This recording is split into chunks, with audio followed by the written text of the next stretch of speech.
신앙생활을 조금만 했다고 하는 사람이라도 다 기억할 만한 사람을 한 사람을 소개합니다. 스펄전이라고 하는 설교자죠. 이 스펄전은 아주 탁월한 설교자입니다. 그러나 그가 어떻게 거듭났는지는 잘 알려져 있지 않은데요. 그의 일생을 살펴보면 1834년 6월 달에 영국의 시골에서 믿음의 가정에 태어납니다.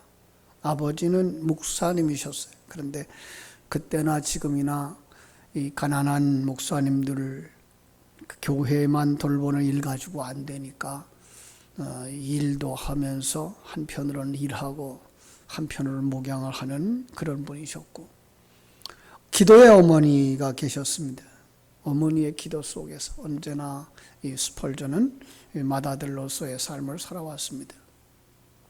14살 때부터 이제 도시로 나가서 학교에 다니게 되는데, 어린아이가 그 어머니의 기도 속에서 커서 그런지 진리에 대하여 목말라 합니다. 물론 아버지가 목사님이셨는데도 불구하고 그를 만족시켜주지 못했던 것 같습니다. 그래서 그는 그 도시에서 정말 좋은 교회를 찾으려고 이 교회, 저 교회 이제 방문을 합니다. 그리고 마음속으로 그 도시 안에 있는 교회를 다 다녀보겠다라고 생각하고 이제 교회를 다니는데, 16살 되던 1850년 1월 달 주일 아침에 16살 먹은 스펄전이 자기가 가고자 하는 교회에 가고자 집을 나섭니다. 그런데 도중에 눈보라를 만나요. 눈보라 때문에 마차를 움직일 수가 없게 되어서 할 수 없이 가까운 교회를 찾게 되는데, 거기에 이제 작은 교회를 발견합니다. 교회 앞에서 옷에 묻은 눈을 다 털고 교회에 들어가자 교인들이 한 10명 정도 이렇게 됩니다. 예배 시간이 됐는데도 예배가 지체되고 있어요. 왜냐하면 여기 설교자로 오셔야 되는 목사님이 길이 막혀서 오지 못하는 상황인 거죠.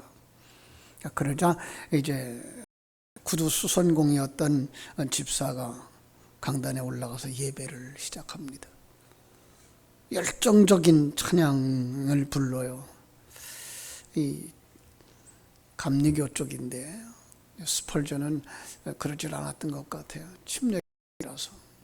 그래서 굉장히 마음의 불편함도 있고 예배에 잘 적응을 못하고 있는데, 이제 찬송이 끝나자 이사야서 45장 22절을 읽었습니다. 제가 읽어드리면요. 땅의 모든 끝이여 내게로 돌이켜 구원을 받으라. 나는 하나님이라 다른 이가 없느니라. 그리고 설교를 시작합니다. 발음도 분명하지는 않아요. 그런데 아주 쉬운 말로 짧은 문장으로 설교를 하고 있어서 스펄전이 그 이야기를 알아들을 수가 있었어요. 그런데 무슨 얘기인가 하면요, 하나님을 바라보라는 거예요. 여러분, 하나님을 바라보십시오. 바라보는데 뭐 힘듭니까? 손발 움직이지 않아도 되지 않습니까? 바라보는데 뭐 배워야 됩니까? 아닙니다. 무식해도 괜찮습니다. 바보라도 괜찮습니다. 다 바라볼 수 있습니다. 지금 이 순간, 이 현재 주님께서 나를 바라보라고 말씀하십니다. 나를 바라보라. 내가 피를 흘리노라. 나를 바라보라. 내가 십자가에 매달렸노라. 나는 죽었고 나는 무덤에 묻혔노라. 나를 바라보라. 나는 부활하였느니라. 나를 바라보라. 나는 하나님에게 들려 하나님 우편에 앉아 있느니라. 오 불쌍한 죄인들이여, 나를 바라보라. 나를 바라보는 자는 구원을 얻으리라. 마치 이 스데반을 향하여서 설교하는 것 같았어요. 그리고는 스데반을 주목해서 이렇게 얘기합니다. 당신은 몹시 어두워 보입니다. 힘이 없고 불안해 보입니다. 지금 이 순간 하나님을 바라보십시오. 예수님을 바라보십시오. 당신이 할 일은 바라보는 것뿐입니다. 스펄전이 그 순간 정말 하나님을 앙망하게 됩니다. 세상의 모든 것을 잊고 예수님을 바라보았습니다. 자신이 누군지 바라보지 않고 주님만 바라보았습니다. 그러자 그는 놀라운 은혜를 체험합니다. 이것이 바로 생명이구나. 이것이 바로 구원이구나. 그는 글에다 이렇게 썼어요. 그는 그 자리에서 뛰쳐나가고 싶었다고. 그는 외치고 싶었다고. 나는 구원받았다고. 나는 용서받았다고. 소리치고 싶었다고. 그렇게 구원받은 겁니다. 그렇게 하늘 생명을 받은 것입니다. 그는 그 생명에 충만했고 그 확신에 충만했습니다. 그리고 그 이듬해 17살의 나이부터 복음 전할 수 있는 기회가 생기고 설교할 수 있는 기회가 생겼습니다. 놀라운 것은 그의 설교에 사람들이 회개하게 되어지고 그의 설교에 많은 사람들이 주님을 만나게 되어집니다. 눈보라쳐서 앞으로 나아갈 수 없을 때도 하나님은 스펄전과 함께 하셨고 그의 작은 경험은 그의 일생과 사역의 새로운 길을 열어주셨던 것입니다. 여러분, 오늘 본문에서 여호사밧도 이와 같은 어려운 상황을 만났다라고 말합니다. 침략을 당하고 멸망의 위기 속에 빠져 있는 이 여호사밧이 결과를 보면요, 놀라운 축복을 받은 일로 바뀌어집니다. 어떻게 했기에 그들이 이렇게 어려운 상황에서부터 놀라운 축복으로 바뀌게 되었을까? 이 시간 그 사건을 통해서 우리에게 진리를 계시해주는 주님을 바라보는 시간 되시기를 주님의 이름으로 축원합니다. 본문을 보면 모압과 암몬 사라 자손들이 마온 사람들과 합해서 유다의 여호사밧을 치고 멸망시키고자 하여 뭉쳤습니다. 그 소식을 이 여호사밧에게 어떤 사람이 전해 주었습니다. 이 유다의 여호사밧은 3개국을 마주하고 전쟁하게 되는 겁니다. 당시의 전쟁이라고 하는 건 사실 군사의 숫자가 승패를 가름하던 시대였습니다. 3개국의 연합해서 쳐들어온다는 건 대단한 위기 상황입니다. 유대민족이 말살될지도 모르는 큰 위기 상황이었던 겁니다. 그런데 결과를 보면 놀라운 축복으로 바뀌게 됩니다. 그 과정을 이렇게 이야기합니다. 14절, 15절을 보면 여호와의 영이 야하시엘에게 임하였고 야하시엘은 백성들에게 선포합니다. 두려워하거나 놀라지 말라. 이 전쟁은 여호와께 속한 것이요 하나님께 속한 것이다 라고 격려합니다. 그러자 21절 백성들이 찬양대를 구성하고 여호와를 찬양하며 전쟁에 임합니다. 근데 놀라운 건 적들을 진멸되어집니다. 24절에 보니까 전리품이 엄청납니다. 29절 30절에 보면요, 주변 국가들이 하나님을 두려워하게 되었고 여호사밧의 나라가 태평하여졌고 백성들이 평강을 누리게 되어졌다라고 말씀하고 있습니다. 어떻게 이런 위기 상황이 축복된 상황으로 바뀌었을까요?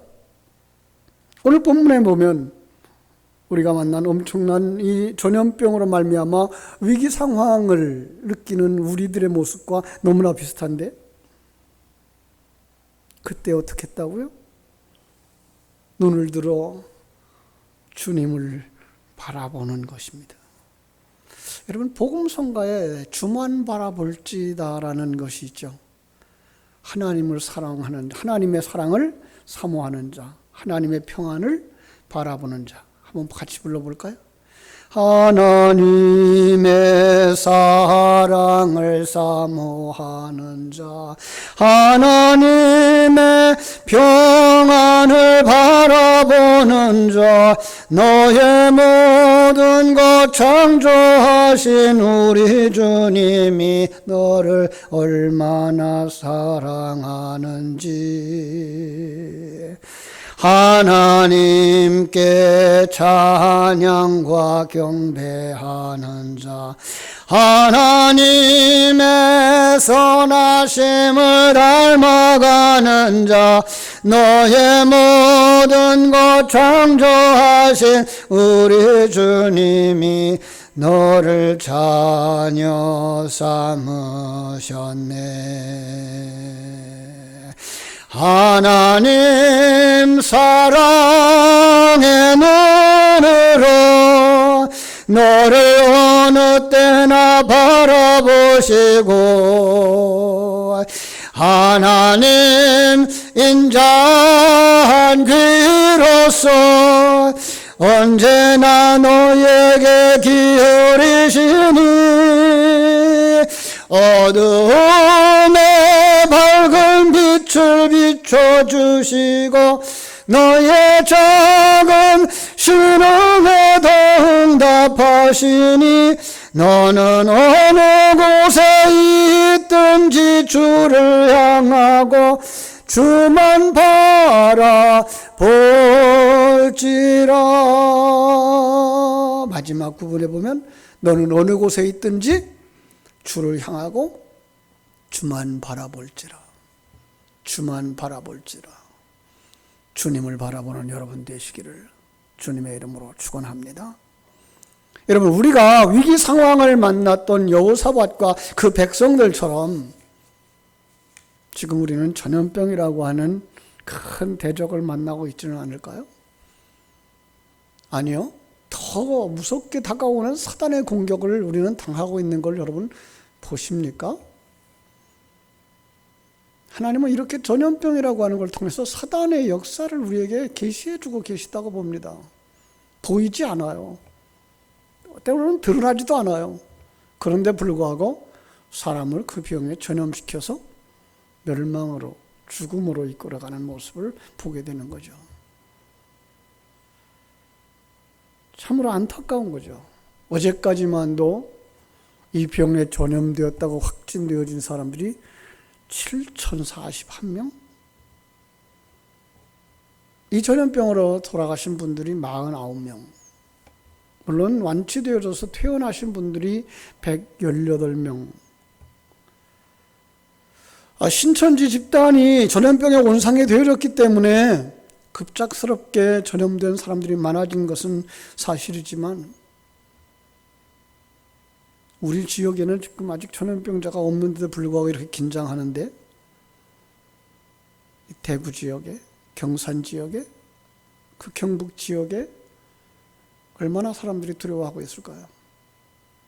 여러분, 이 위기 상황에 어떻게 해야 될까요?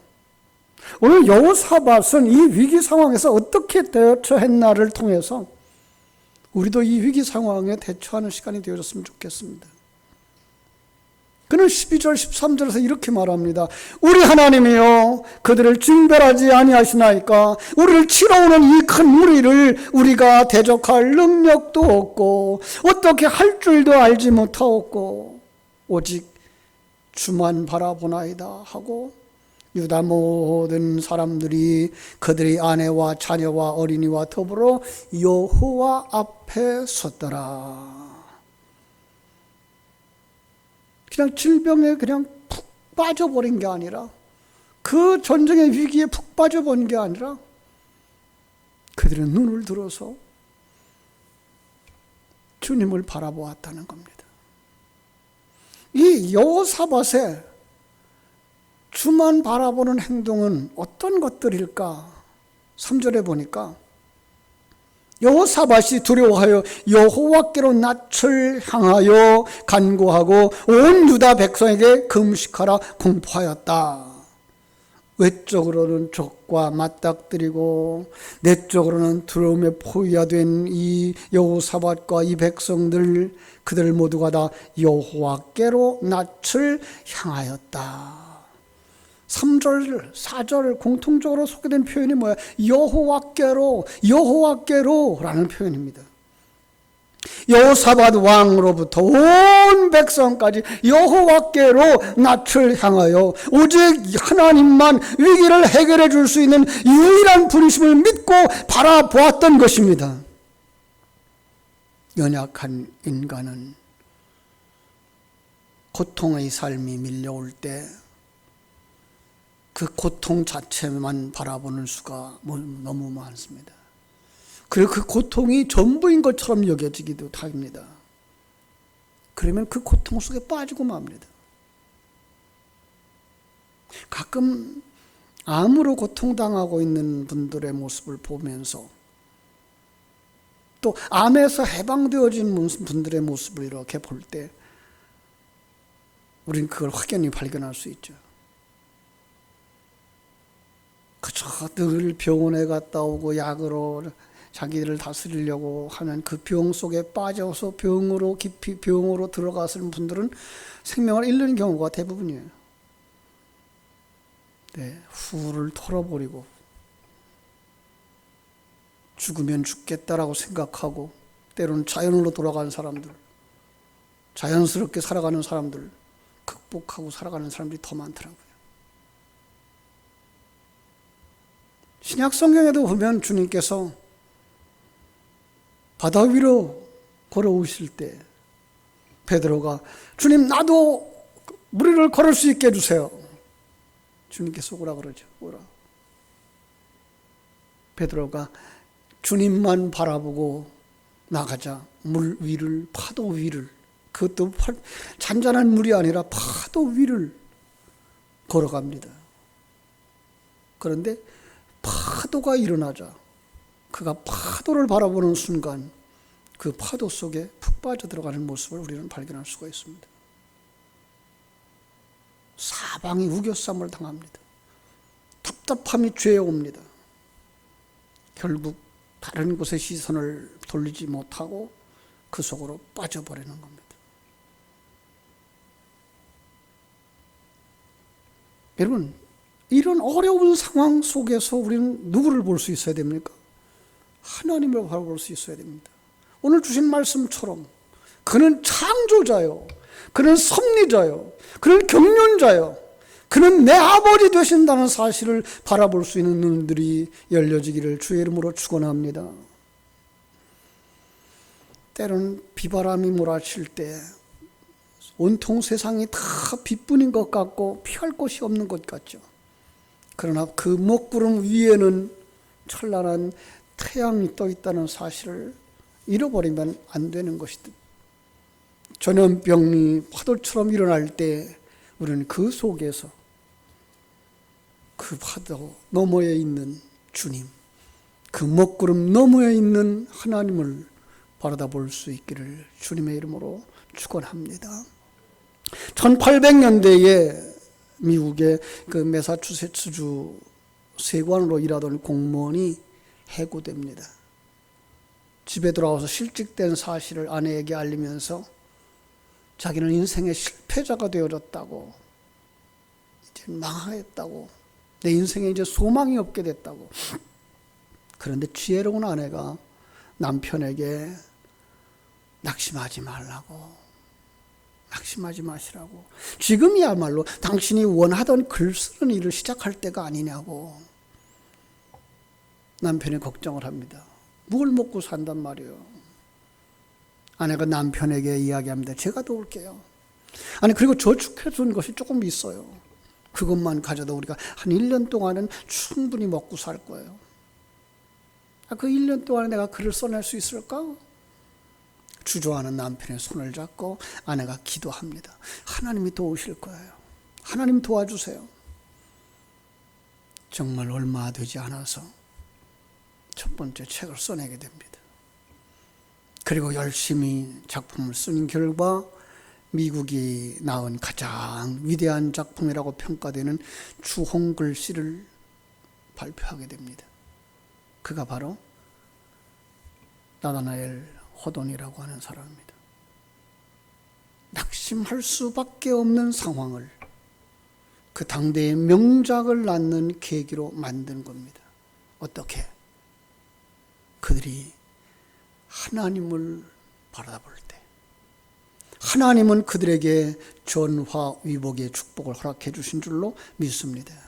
그래서 하나님께서 이렇게 주시는 거예요. 유다 사람이 여호와께 도우심을 구하려 하여 유다 모든 성읍에서 모여와서 여호와께 간구하더라. 주께 간구했다는 거죠. 여호사밧의 그 상황이 전화위복되어지는 그 상황에 잊어버려서 안 되는 게 뭐예요? 주께 간구했다는 거예요. 여러분, 여호사밧은 주님을 바라보면서 자신을 주님께 드린 거예요. 주께 바라보고 주님 앞에 기도했다는 거예요. 우리 주님도 약속했습니다. 환난 날에 부르짖으라. 내가 너를 건지리니 내가 나를 영화롭게 하리로다.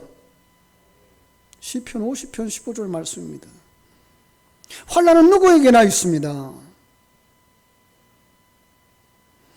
마치 전염병이 빈부귀천을 가리지 아니하고 유식무식한 자들을 가리지 아니하고 찾아오듯이 환난은 누구에게나 다가올 수 있습니다.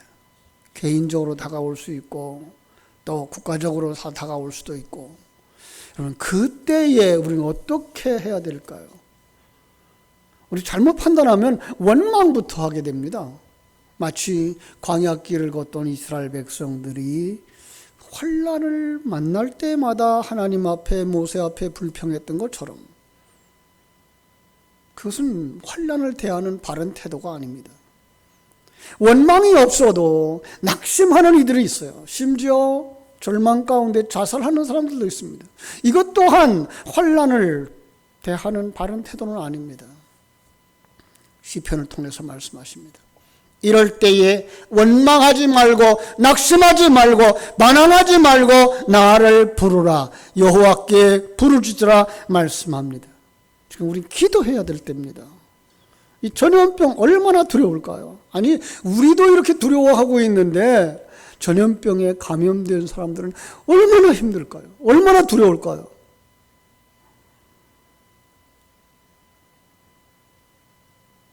우리는 정말 그들을 지금 느낄 수가 있을까요? 그냥 말하기 좋게 신천지 교인들이 많았대. 이단들이었어. 그 생각만 하나요? 아니, 대구 사람들이래. 경산 사람들이래. 아니, 그 생각만 하고 있나요? 정말 그들의 마음 속에 들어갔으면 한번 좋겠어요.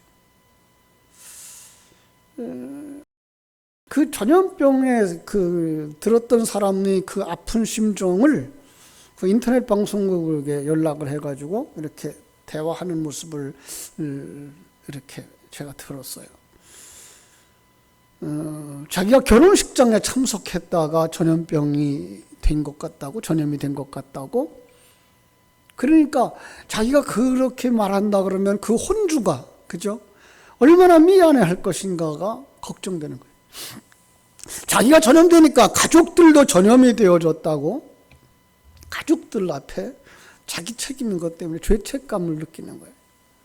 자기 때문에 직장이 폐쇄되어지고 동료들이 일하지 못하고, 그냥 직장의 그 사장님한테, 동료들한테 면목이 없고, 그러니까 이 마음이 얼마나 무거운지 저는 속으로 생각했습니다. 인간의 연약함과 무능함이 드러날 때 하나님께로 나아갈 수 있는 좋은 기회라고. 그들 속에 정말 이 절망의 순간에 하나님을 바라보는 믿음이 있었으면 좋겠다고. 여러분, 어떤 위기 상황 때문에 어찌할 수 없는 위기 상황, 발만 동동 구른 적이 있습니까?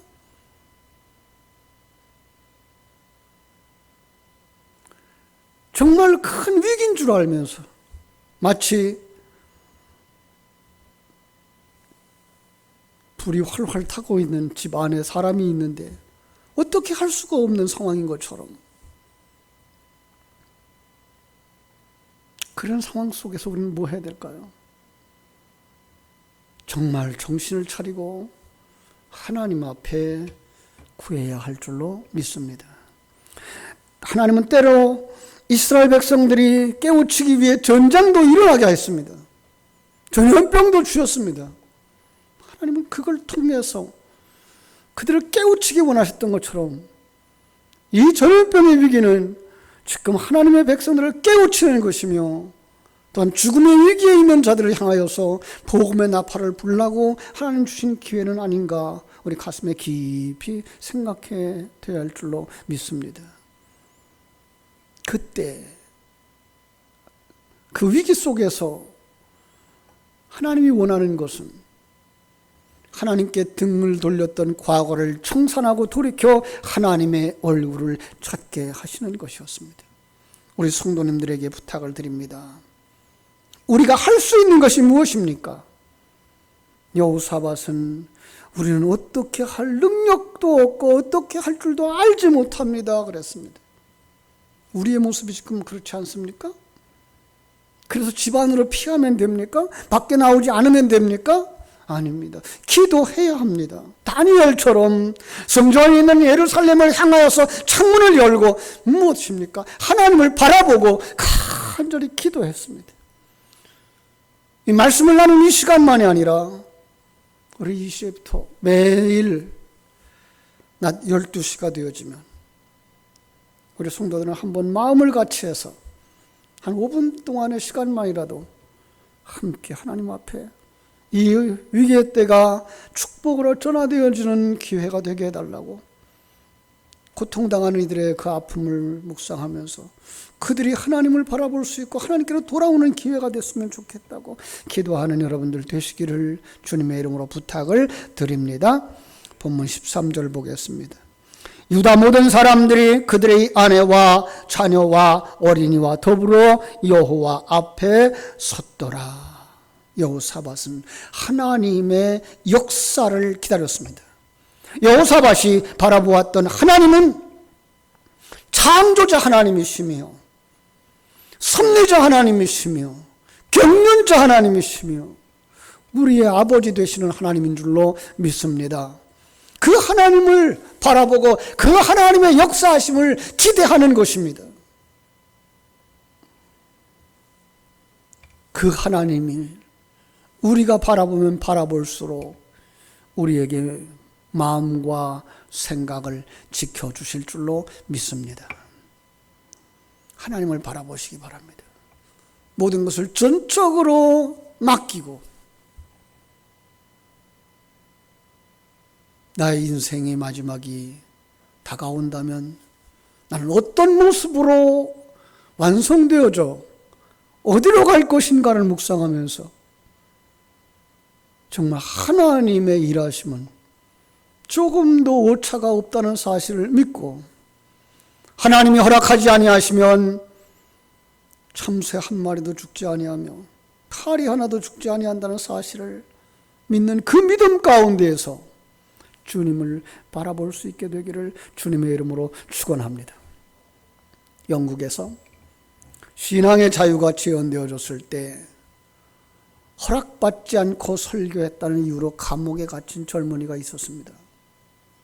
무려 12년 동안 감옥 생활을 하는데 그 기간 중에 아내가 죽었습니다. 아내가 죽자 가족이 세 자녀들이 고아가 되었습니다.